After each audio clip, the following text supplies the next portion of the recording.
Hello and welcome to the World Wanderers podcast, a proud part of the Wander Barn Podcast Network. I'm Ryan. I'm Amanda. And we're your hosts. We're a traveling couple and digital nomads taking you on our adventures as we explore locations, destinations, and careers. Enjoy the show. Hello, everyone, and welcome back for another episode of the World Wanderers podcast. We are grateful and excited that you are joining us for today's episode of the show. And today on the podcast, we are talking about Campeche, Mexico. Yes, and so if you're not familiar with all of the states in Mexico, Campeche is in the southeast part of Mexico. If you look at Mexico, it kind of hooks out into the Yucatan Peninsula, and Campeche is right in that middle, kind of like the bottom of the J, if you look at it. And so it's kind of overshone by its neighbors, Yucatan and Quintana Roo, especially from the tourism side of things. But there is a lot to offer there, a lot to check out. And so at the start of 2021, we actually took a trip to Campeche to explore before heading onwards to Mérida in the Yucatan. Yeah, for sure. So this podcast episode is a little bit late since we were in Campeche well over a year ago. And we're excited to be talking about it because it's one of those places that I think is kind of off the radar for a lot of people. A lot of people haven't really heard of it. If you're traveling in the Yucatan Peninsula, you're often going to Cancun, Playa del Carmen, Tulum, maybe Valladolid to check out Chichen Itza, maybe Mérida. But Campeche is right there. And I feel like it's, kind of equally as beautiful as many of these other places that we're talking about. Yeah. And so the main city in Campeche, which is on the Gulf of Mexico, is kind of colloquially known also by the name of Campeche. Technically is called San Francisco de Campeche. And it's located about 2 hours driving from Mérida. So Mérida, which is about 2 hours from Cancun, and then 2 hours further on, you're in the capital of Campeche, a relatively small city. And Campeche, the state, is actually the third smallest in terms of population in all of Mexico out of the 31 states, with only 900,000 residents. There's 32 states in Mexico. Correction. So it's the third smallest of the 32 states, which is for a lot of people maybe why it's not on the radar. It's not as populated. It's not as popular. And we were there for how long? About a week? Yeah, just over a week in the city. And so we got out a few times to explore different things. We flew from Mexico City into the airport there and then bussed onwards from Campeche, the city, onto Mérida afterwards. Yeah. And so maybe before we dive into, what we did and all the things that there are to do in Campeche and what it's kind of like to be there, we can give some context. So at the end of 2020, we were planning to spend a couple of weeks in Mexico City. We were planning to spend Christmas and New Year's there. And the day before that we bussed from Querétaro to Mexico City for Christmas, Mexico City announced that they were doing like a 2-week sort of lockdown, I guess, because cases with the pandemic were quite high. And so they were closing things like malls and movie theaters and restaurants. And we were kind of like, well, we don't really want to spend 3 weeks over Christmas and New Year's in a city that's going to be, relatively shut down. And obviously, lockdown has a different word country to country. And it was pretty chill, quite honestly, in Mexico City. But still, one of the things we love to do there is go to restaurants. And so we decided to cut our trip short. We decided to only stay for 10 days and we were sort of back and forth. Do we go to Mérida early? Do we go somewhere else? And the reason we actually decided to go to Campeche is because it would get us in the neighborhood of being able to take a bus, which meant we didn't have to take 2 planes, 2 flights and add up costs, but we could also explore somewhere new. And so the other thing that kind of drew us to Campeche is at the time, it was the only state that was in green in Mexico. So for a little bit of background context, Mexico uses a stoplight system for their rules and restrictions around the pandemic. So they use green, yellow, orange, and red. So a little bit of a fancy stoplight, I guess you could say. And at the time, at the end of 2020, beginning of 2021, Campeche was the only state that was in green, or one of two states, maybe Chiapas was as well. And so we kind of thought like, hey, why don't we get out of Mexico City, go check out this state that's brand new to us, the city that's new. We'll go somewhere that has a little bit less cases, less restrictions. And then we can just, like Ryan said, just take a couple hour bus to Mérida, where we were planning to spend the next couple of months living. Yeah. And so in Campeche, the kind of two big things that are there to see and do for most people from the visitor side of things traveling are checking out the historic city of Campeche, and then also some of the older ruins that exist in and around different parts of Campeche. They're actually quite dispersed across the whole state, which is relatively large, actually the entire state, and a type of place where it's could be great to have a rental car if you are interested in checking out ruins. And so we stayed right in downtown historical Campeche, which is very small, very easy to walk around in. And it truly is beautiful. It's got because it's right on the coast in the Gulf of Mexico, older colonial style. There's still, old walls from when it was a walled city, and so many kind of older buildings, very well preserved, beautiful colors. It kind of does have that like Spanish Caribbean feel very much and very strong today in a way that you don't really get. You don't get that in Cancun. You don't get that in Playa del Carmen. You don't get that many other places in Mexico. So really cool from that side. Very interesting, very beautiful from that side of things. Yeah, absolutely. I feel like one of the things I liked the most about Campeche was just, being able to stay within kind of like the walled city, I guess you could say. So it's got these kind of old walls that are built around, the city center, and just walking through the streets and taking photos of the colorful houses and buildings and all that type of thing. And then one other thing that's really awesome about Campeche, the city of Campeche, is that it's right on the water, like Ryan said. And so it's got a malecon, which is basically a boardwalk that's quite long. It's a couple of miles long, and you can walk on it and just be right on the ocean. It's quite hot in Campeche, similar to the rest of the Yucatan. So it's nice to go get that ocean breeze and whatnot. And we walked quite a bit between like the historic centro and a mall that was kind of maybe 20, 25 minutes away. It had restaurants, movie theaters, Starbucks. One of the things that's particularly challenging about Campeche, which I'm sure we'll get into in a little bit more detail in a bit, is that the Wi-Fi is not good. So as a nomad, this is a little bit of a challenging place to be. And thankfully we were there kind of after Christmas and around New Year's. We didn't have like a ton of work to do, but we did need to do a little bit of work. And our hotel honestly didn't even have like usable internet. And so we spent a lot of time walking on the Malecon just to be able to get to the closest Starbucks. So we had like usable Wi-Fi to do a bit of work. Yeah. And so Campeche is, the historic center is kind of like right in the middle, and the city is aligned, kind of moving to the northeast and then the southwest. And so, we'd walk that way probably like 20 minutes a few times. And then we also walked one day down for dinner to a restaurant that's further the other direction. So we probably walked, almost the entirety of it. And beautiful Malecon. And if you are going to be there for a little while, I could see, or even if you were living there, you could really see it. When we were there, it was still quite warm, even though it was the end of the year, December, January, but you'd really see it come alive at night, like as the sun was setting, just filling up with people, getting out on the Malecon, getting active and doing different things. And then kind of from the sightseeing part, so walking around downtown is obviously very big and very, the thing you're doing, exploring different buildings. There's some cool museums as well that you can check out.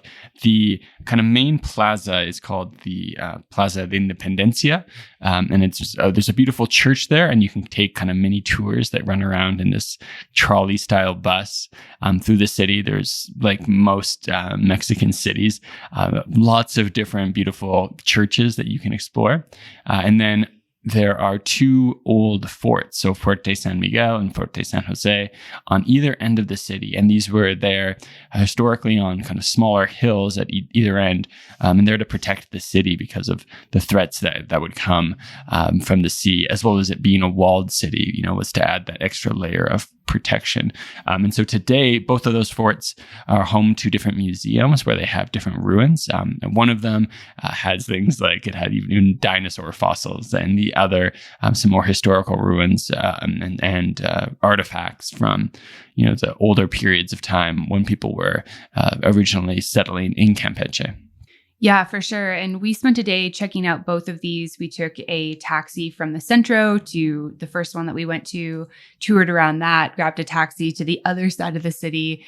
And it's not that far because, like Ryan said, it's not that big of a city. And so we were able to check them out, both of them out in one day. And it's quite interesting just to see the difference in each fort and to see the views and that type of thing. So that's definitely something we would recommend.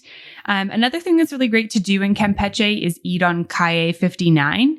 So it's just a street that has a lot of restaurants, a lot of bars. It's very lively. It was extremely lively every night that we were there because there was a lot of people in the city for New Year's Eve. And then particularly on New Year's Eve, there was a lot of people out and about on this street, a lot of people kind of, shooting off like little fireworks and stuff like that. So I'm not sure what it's like on a time that's not a holiday, but I would imagine that it's still a really lively street where you can go, get some good food, get some drinks and that type of thing. So we would definitely recommend checking out that. And then if you're into handicrafts and artisanal goods, Campeche is really known for this. So there's lots of areas where you can buy these types of things and get locally made goods and products. Yeah. And then so in Campeche, there's lots of different places you can stay. It's a smaller city, so you don't have the big chain hotels, not many big hotels in general, but lots of different options. We stayed at a smaller, affordable hotel. But one of the things that I think has really worked to create a lot more interest in Campeche and boost the tourism a lot is two hotels in particular. So one is Hacienda Puerto Campeche, which is in the city of Campeche, and the other one is Hacienda Uyaman. And both of these are incredibly nice luxury style hotels that have been built out of old haciendas. And so if you go look up the photos of Hacienda Puerto Campeche or Hacienda Uyaman, I think there's a really good chance you've probably seen some influencer in a hammock by one of these pools in this old hacienda, because I think honestly, those are the photos you see of Campeche over and over and over again. It seems like a lot of people go there just to get those photos. We didn't stay at either of these places. At the time we were going, I think there was really a surge of people interested in visiting Campeche because of it being one of the states that was in green on the map in Mexico. And so the prices were incredibly high, but they are very cool. And the collection of hotels has a couple other hotels that are, all unique in the Yucatan, as well as Campeche, but definitely cool and interesting. And it seems like one of the things that's really, driving people to come and explore Campeche. Yeah, absolutely. And especially since we went around New Year's Eve too, and we planned kind of late, there wasn't a lot of options in terms of places to stay. And I think that these haciendas, because they become so popular through things like photos on Instagram and stuff, if you do want to stay at one, just make sure you're booking in advance, and then you can get your, beautiful hammock photo over the beautiful blue water with the beautiful hacienda in the background. And one of the other things that Campeche is known for is its ruins, like Ryan said at the beginning of this episode. And we didn't have time or, the access to a vehicle to go to all the ruins that are in the state. Like Ryan said, it's pretty big. But the ruins that we did go to that were quite close to the city are called Etzna. And you have a couple different options for getting to Etzna. If you can rent a car, then obviously you could drive yourself there. You can also take tours. Tours run pretty much every day, at least when we were there, to Etzna. Or you could do what we did and just go find a local colectivo. They basically go right to the entrance of Edsna. You just have to walk a little bit to get into the ruins. And then when you're kind of on the way home, you just have to go wait on the street until you see a colectivo that has the words Campeche on it. And then you just wave them down and get in. And that's like a super, super, super affordable way to get there. And like we've mentioned a couple of times so far, Campeche was really, really busy while we were there. It was, hard to find a hotel. And we actually did try to find a rental car. We thought that it would be really awesome to be able to drive ourselves, out of the city and see a couple of cool things and whatnot. And unfortunately, there was just nothing available pretty much in the whole city.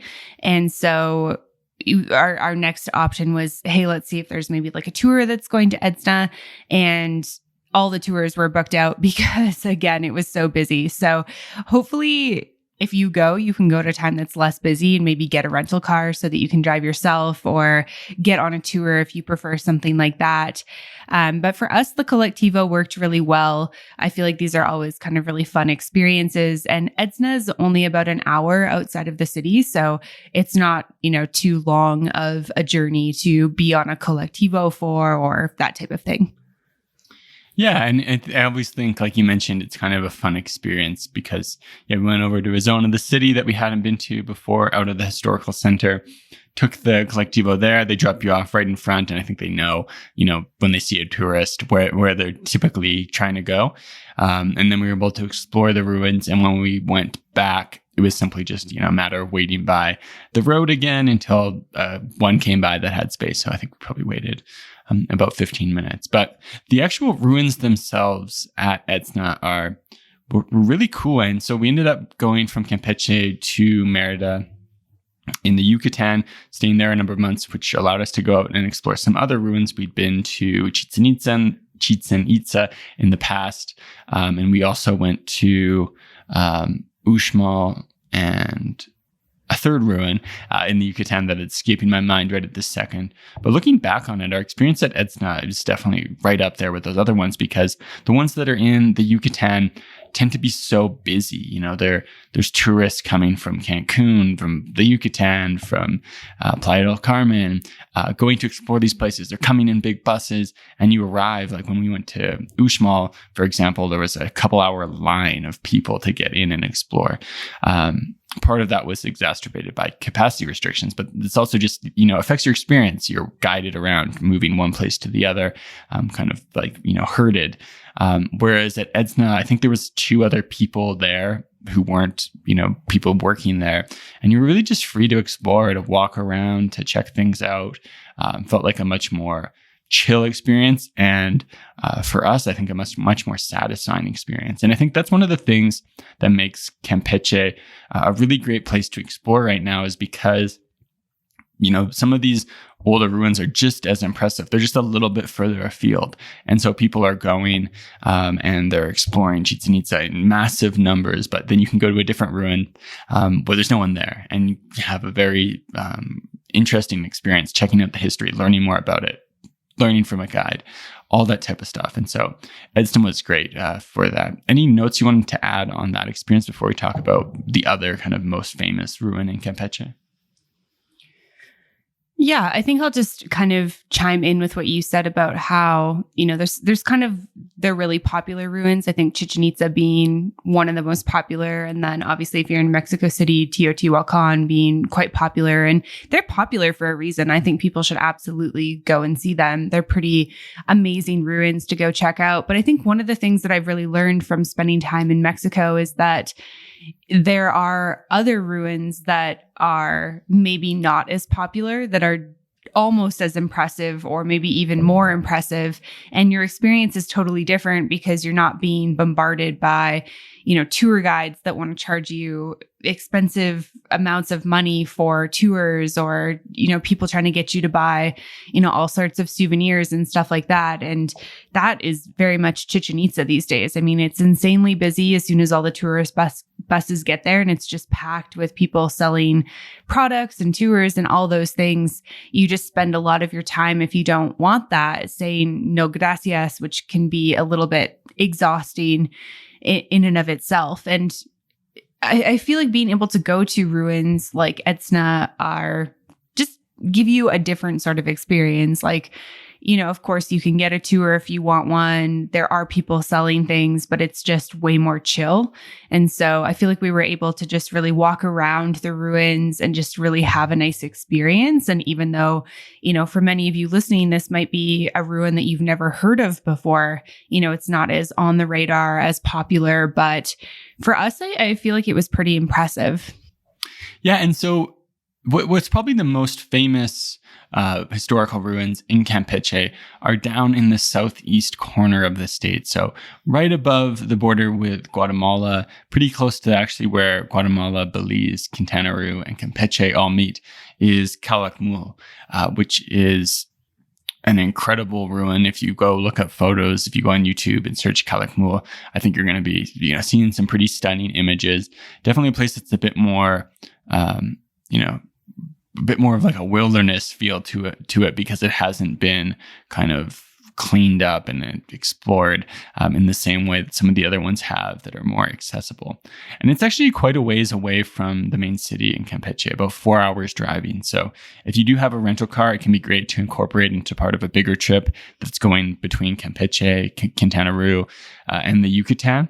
And it's actually kind of closer. I think more people actually go from Bacalar, because it's about an hour and a half from Bacalar. And this is the type of place where you do want a tour. Most tours leave from a small city that's near there because the Calakmul kind of bioreserve is quite a large area, gigantic natural space. And there's people who say that on a clear day, it's actually possible from Calakmul to see into Guatemala to Tikal, which is, Tikal might be the most famous Mayan ruin of all, perhaps, which is in Guatemala. So across the border from one to the other on a very clear day with a very good set of eyes, I think.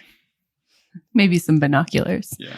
But yeah, we tried to see if we could work this into our trip, or even, we had some flexibility with our arrival into Merida and that type of thing. And so we kind of thought like, maybe we could do a loop, go to Calakmul, stay like a couple nights, do like the big day tour there, go to Bacalar, and then maybe drive ourselves, back up to Merida. But it just ended up being quite challenging. And mostly it was because of the lack of availability of rental cars at that time.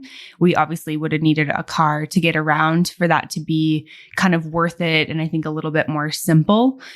So we ended up not doing that, but that's definitely something that's on our list. And I think if you're planning a trip to that area of Mexico, I would definitely see if you can work in getting to Calakmul and doing a tour there. There's some, like Ryan said, incredible YouTube videos. I know Alan Portalmundo has some really amazing videos of his trip there. He's a Mexican YouTuber that's quite popular. So go and check it out and, see if it's something that you might be interested in if you're going to be in the Campeche area.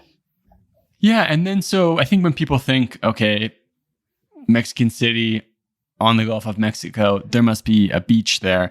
And the actual city of Campeche is not really a beach destination. There might be one somewhere outside of the city that you could go to as a local, but you tend to head quite a bit further south. And so Ciudad del Carmen, which is about an hour or so out of the city of Campeche, tends to be a bit more of a popular beach spot that people will go and visit.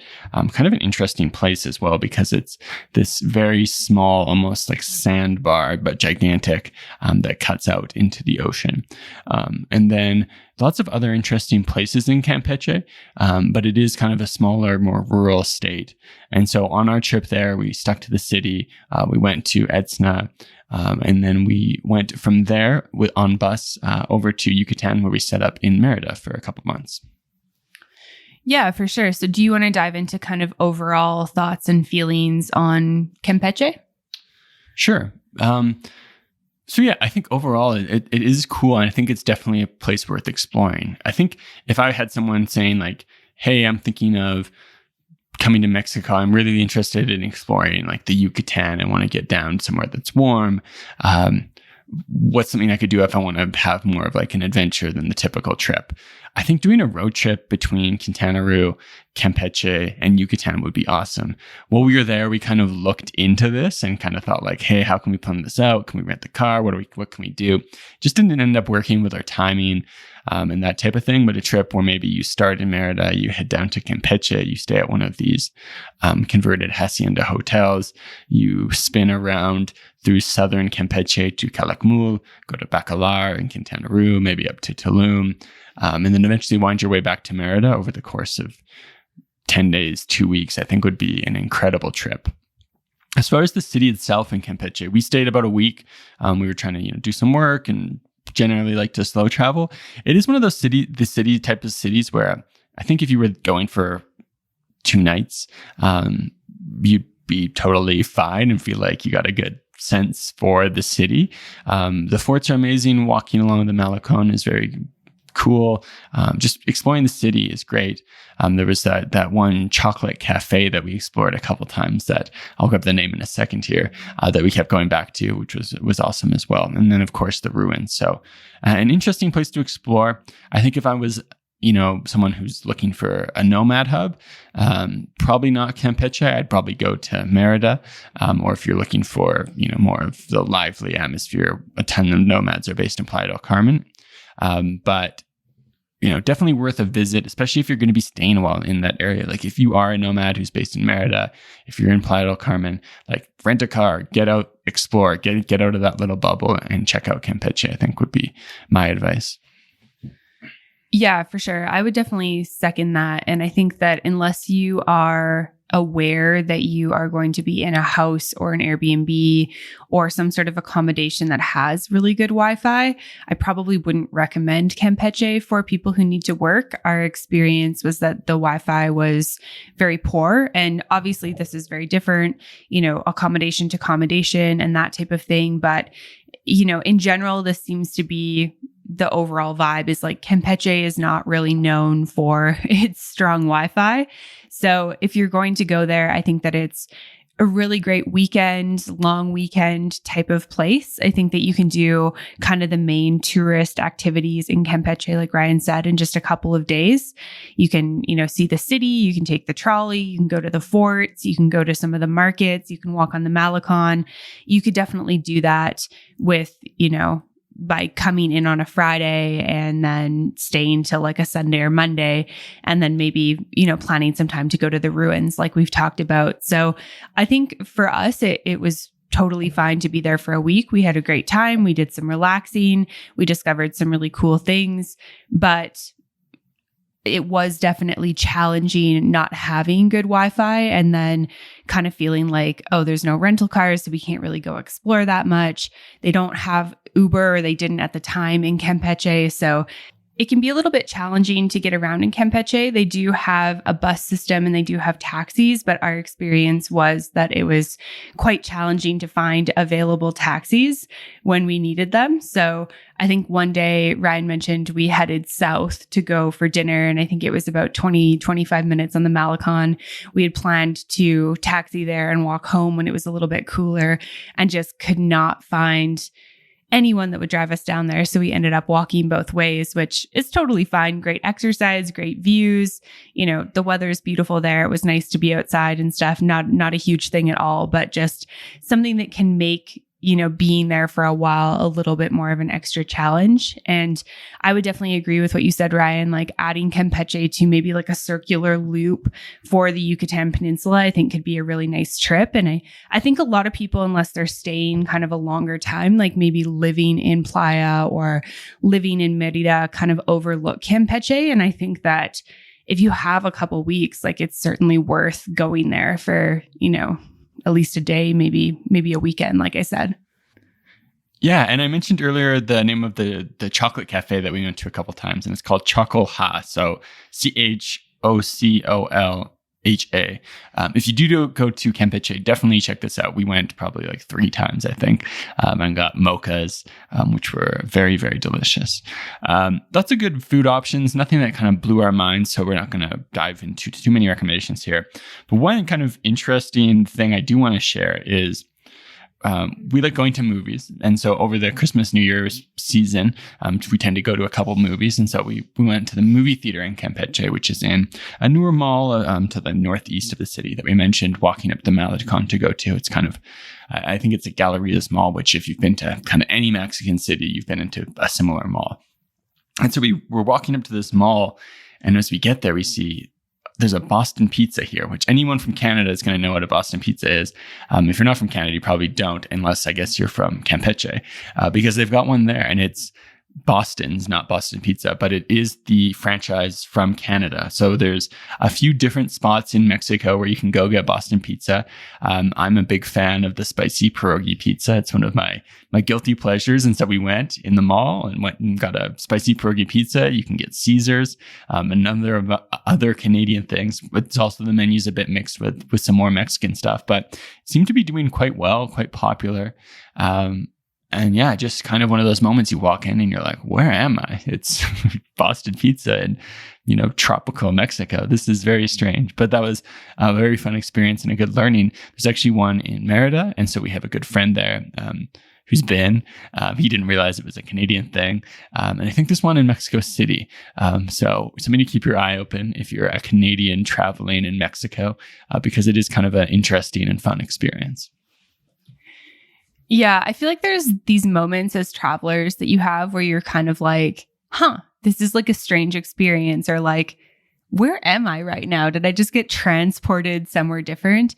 Like, we walked into this, really nice modern mall, and like we've talked about, Campeche is a historic city. So you kind of walk from this centro that has, these older, kind of smaller, lower to the ground buildings that are super colorful, which is something very unique to, a place like Mexico. We walk into this like kind of luxury mall, and on our left is a Starbucks and on our right is a Boston Pizza.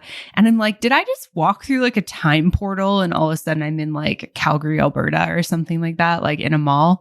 So it was very strange, very unexpected, a very welcome treat for us. We ate there a couple of times just because we hadn't been in so long since we've been out of Canada for a while. And yeah, if you are Canadian, just a little fun fact for you, and you can find a little taste of home if you're in Campeche, or like Ryan said, Merida or Mexico City. So yeah, I think that's probably the most strange / interesting thing to share from Campeche. Do you have anything else you want to share about our trip? No, just overall, I think it was an interesting place to go. If I was, advising someone who was going to Mexico for the very first time, does Campeche make the list? Probably not, but it is a cool place, a place I would definitely love to go back to and explore more. One day I would love to take a road trip that went kind of all through Mexico and down into the Yucatan and past through Campeche. And going to the ruins at Calakmul is definitely very high up on my list of things to do in Mexico. Like we've mentioned a few times, so that list keeps growing and growing and growing. So I don't know when we'll get there, but we will eventually. Yeah, so stay tuned for that. And if you've been to Campeche in the last year and you've discovered anything else you love, make sure you let us know so we can add that to the list. And if you do decide to go to Campeche, we would love to hear what you think. Thank you so much for listening to this episode, and we'll see you soon. Thanks for listening to this episode. If you want more, make sure to check out the World Wanderers Insider, available on Patreon at patreon.com/theworldwanderers. For show notes, head over to theworldwanderers.com. Find us on social media at The World Wanderers Podcast, and join the private Facebook community at World Wanderers, a community for travelers. You can always get in touch with us at info@theworldwanderers.com.